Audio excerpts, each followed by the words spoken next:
Let's take a look at how to use the window washer on the Chevy Malibu. So I was super confused by this, and it's very simple once you know how to do it, but if you don't know how to do it, it can be really confusing.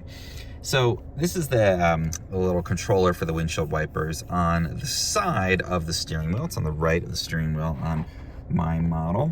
And, you know, it looks like it's saying to do the washer that you push it down.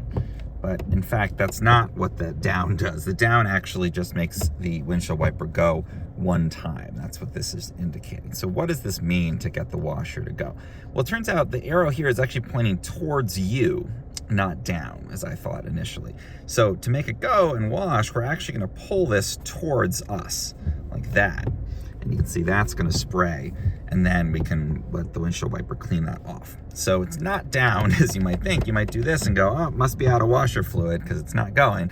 Nope, you wanna pull it towards you, and that's gonna go ahead and spray on the windshield there and clean it off.